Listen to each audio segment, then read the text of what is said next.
Hello everyone, आज हम Keynesian theory of income and employment discuss करेंगे। केन्सियन थियोरी में बोला गया है कि there is not always full employment in the economy. There can be unemployment in every economy because of deficiency of aggregate demand and employment. ठीक है, employment can be increased by increasing aggregate demand. इसमें बोला गया है कि हर economy में जो है वो पूर्ण रोजगार नहीं होता है। ठीक है, आप रोजगार को बढ़ा सकते हो उस पर्टिकुलर इकोनॉमी में इनकम को बढ़ा के। देखो, अगर इनकम बढ़ती है, डिमांड को बढ़ा के, जैसे फुल एम्प्लॉयमेंट नहीं होता है। अगर आपको जो है एम्प्लॉयमेंट को इंक्रीज़ करना है तो आपको काम के सोर्सेज क्रिएट करने पड़ेंगे। अब काम कैसे जो है काम की डिमांड कैसे क्रिएट होगी, तो उसके लिए आपको प्रोडक्शन की डिमांड, ठीक है, गुड्स और सर्विसेज के प्रोडक्शन की डिमांड जो है वो इंक्रीज़ करनी होगी। अब जो है डिमांड बढ़ेगी तो हमें प्रोडक्शन ज़्यादा करना पड़ेगा।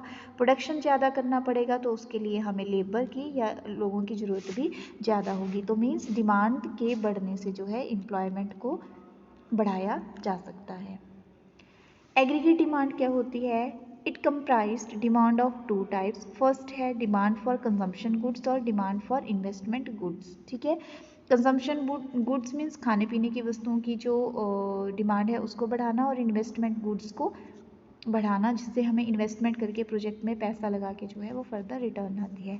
इन शॉर्ट, एजम्पशन रिमेन्स मोर और less constant, so AD can be increased by increasing investment. अगर इन शॉर्ट अगर बोला जाए, जो कंजम्पशन है तो पर्सन जो है कितना ही ज़्यादा उपभोग कर लेंगे चीज़ों का। ठीक है, एक लिटिल बिट लिमिट तक वो ज़्यादा चीज़ें खरीद सकते हैं, लेकिन मेनली जो है वो डिमांड अगर इन्वेस्टमेंट की बढ़ाई जाए, ठीक है, डिमांड ऑफ इन्वेस्टमेंट बढ़ाई जाए तो प्रोजेक्ट लगेंगे, प्रोजेक्ट को चलाने के लिए लेबर की ज़रूरत होगी तो काम जो है वो ज़्यादा बढ़ेगा, एम्प्लॉयमेंट ज़्यादा लोगों को मिलेगा। सो बेसिकली इन्वेस्टमेंट को इंक्रीज़ करके जो है वो ज़्यादा एम्प्लॉयमेंट जनरेट किया जा सकता है।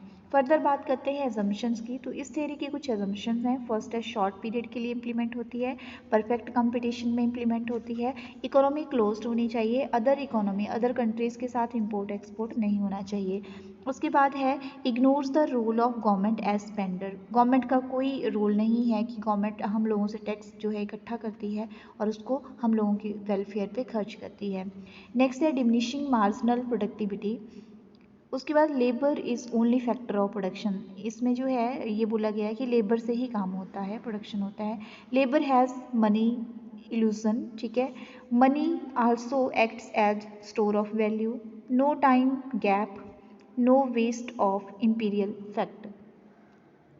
देन केन्सियन मॉडल की बात करते हैं। केन्सियन थ्योरी के अंडर केन्सियन मॉडल को डिस्क्राइब किया गया है इस तरह से।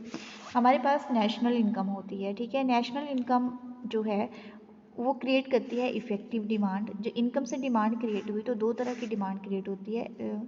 एक होती है एग्रीगेट डिमांड, ठीक है, एग्रीगेट डिमांड किसकी होती है? कंजम्पशन और इन्वेस्टमेंट की। और जो इन्वेस्टमेंट होती है वो रिलेटेड होती है मार्जिनल एफिशिएंसी ऑफ कैपिटल और रेट ऑफ इंटरेस्ट के साथ। ठीक है, इफेक्टिव डिमांड जो है वो अफेक्ट करती है एग्रीगेट डिमांड और एग्रीगेट सप्लाई से। एग्रीगेट डिमांड हमने डिस्कस कर लिया, अब एग्रीगेट सप्लाई की बात करते हैं। तो एग्रीगेट सप्लाई जो है वो फैक्टर कॉस्ट और प्रॉफिट की होती है। देन हम इनको जो है डिटेल में स्टडी कर लेते हैं। Effective demand, it express the quality between aggregate demand and aggregate supply. Aggregate supply की बात करें, it refers to total amount that all producer must receive by selling and output at given level of employment. Aggregate demand की बात करें, it refers to that total amount which all the producer receive at a given level of employment. अब करते हैं बात consumption की। तो consumption means expenditure on goods. Investment की बात करें तो it is the expenditure which leads to addition in the total stock of capital asset. Determination of employment, employment की डिटर्मिनेशन की बात करें तो यहाँ पे हमारे पास एम्प्लॉयमेंट दिया है, एग्रीगेट सप्लाई दी है, एग्रीगेट डिमांड दी है और ये ट्रेंड दिया है।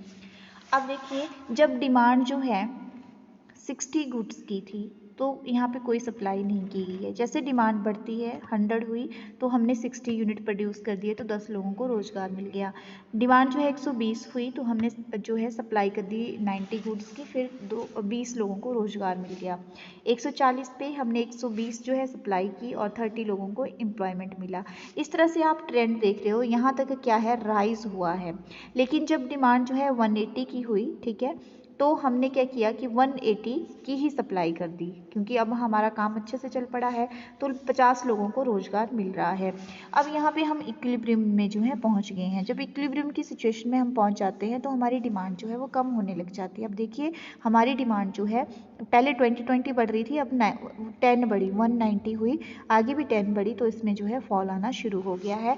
और यहाँ पे हमने सप्लाई हमारी ज़्यादा हो गई है, ठीक है। सप्लाई जब भी ज़्यादा होती है तो डिमांड कम हो जाती है। आपको पता है रेयर चीज़ों की ज़्यादा डिमांड होती है, तो ऐसा होने से हमारा रोज़गार जो है वो बढ़ रहा है, क्योंकि सप्लाई तो बढ़ रही है। तो सीधा है कि डिमांड के बढ़ने से हम सप्लाई को बढ़ाते हैं, अकॉर्डिंगली एम्प्लॉयमेंट जो है वो ऑटोमेटिकली बढ़ना शुरू हो जाता है। अब इसको जो है डायग्राम की हेल्प से हमने एक्सप्लेन किया है, ये देख लीजिए। ये आपका जो है ये डिमांड कर्व है और ये सप्लाई कर्व है, ठीक है। दोनों एक दूसरे को जहाँ कट कर रहे हैं, ठीक है, वो हमारा इक्विलिब्रियम का पॉइंट है। बात करते हैं डिटर्मिनेशन ऑफ इंक्रीज और इनकम और आउटपुट। इनकम और आउटपुट किस तरह से हमारी डिटरमाइन होती है। देखिए जो हमारी इनकम होती है, सिंपली बात है, अगर हमारी इनकम है तो उसको हम या तो खर्च करेंगे, कंज्यूम कर लेंगे, या हम सेव करेंगे या इन्वेस्ट करेंगे। तो वही बताया गया है कि इनकम जो है वाई, ठीक है, कंज्यूम होती है, सेव करते हैं या इन्वेस्ट करते हैं, ठीक है। और ये टोटल एग्रीगेट डिमांड होती है, इन दोनों का टोटल। अब देखिए कि जब हमारी इनकम ज़ीरो थी, ठीक है, तो हमने क्या किया, हम कंज्यूम कर रहे थे 25, खाना तो था ही ना, इकोनॉमी में रह के खाना तो पड़ेगा ही। तो क्या है, सेविंग माइनस में चली गई। हमने जो 25 रुपये का कंजम्पशन किया वो हमने लोन लिया होगा, ठीक है, तो माइनस में चला गया। तो अब जो है यहाँ पे देखिए इन्वेस्टमेंट कितनी हुई हमारी। इन्वेस्टमेंट जो है यहाँ पे हमने निकालनी है। 100 इनकम थी, 100 हमने कंजम्पशन कर लिया, सेविंग हुई 0। 175 जो है हमारी इनकम थी। अब ये इनकम कैसे आ रही है मैं आपको यहाँ बताती हूँ। तो यहाँ 100 जो है हमने बेस मान के चलना है, तो इन्वेस्टमेंट निकालनी है हमने, तो -25 है, तो 100 - 25 75 आया, डिवाइडेड बाई 100 एज परसेंटेज निकाली, 75% इन्वेस्टमेंट है, ठीक है। तो एग्रीगेट डिमांड होगी कंजम्पशन प्लस इन्वेस्टमेंट 100।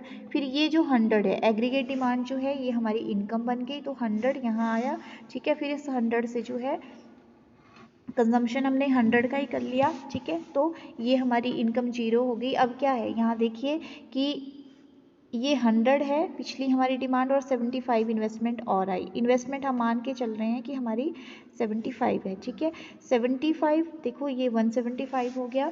अब उसके बाद जो है 175 हमारी इनकम है, ठीक है, और 56 जो है 156 हमारा कंजम्पशन है, ठीक है।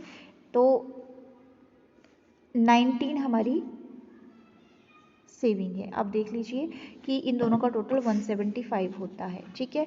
अब जो है यहाँ पे हमने 100 में से जो है आप बेस मान लीजिए 75 को, ये परसेंटेज आपकी जो है 75 निकलती रहेगी। जैसे आपने यहाँ पे था 100 - 25, तो ये 75 आया था, ठीक है। तो यहाँ पे ये आ गया 100, ठीक है।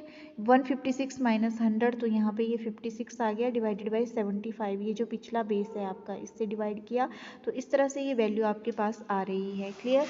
देन इन दोनों का टोटल जो है आपने इधर दिखाना है।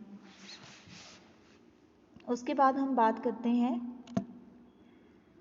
इनकम की। इनकम डिपेंड्स अपॉन एन और NS depends upon the functioning of W. Here Y is equal to income, N means employment, NS means supply of labor, ND means demand of labor, ठीक है। और ND की अगर हम बात करें तो it also depends upon the functioning of W means base rate, और NS is equal to ND। Investment की बात करें, इन्वेस्टमेंट डिपेंड करता है इंटरेस्ट रेट की फंक्शनिंग के ऊपर, और सप्लाई की बात करें तो सप्लाई डिपेंड करती है इनकम के ऊपर, ठीक है। सेविंग की बात करें, सप्लाई ऑफ सेविंग, ठीक है, सप्लाई ऑफ सेविंग क्या है, इनकम के ऊपर डिपेंड करती है। अगर आपकी इनकम ज़्यादा होगी तो आपकी सेविंग ऑब्वियसली जो है वो ज़्यादा होगी, तो इन दोनों के बीच में भी रिलेशन है। सिग्निफिकेंस ऑफ केंसियन थ्योरी की बात करें तो डायनामिक थ्योरी है, न्यू कंसेप्ट है, मॉनेटरी थ्योरी है, गवर्नमेंट इंटरफेरेंस इसमें रहती है, फुल एम्प्लॉयमेंट जनरेट करती है, वीज पॉलिसी है, ठीक है, नेशनल इनकम है, अंडर एम्प्लॉयमेंट इक्विलिब्रियम है।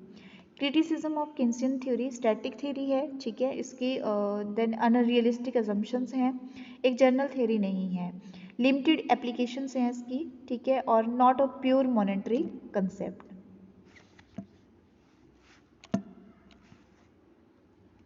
Thank you.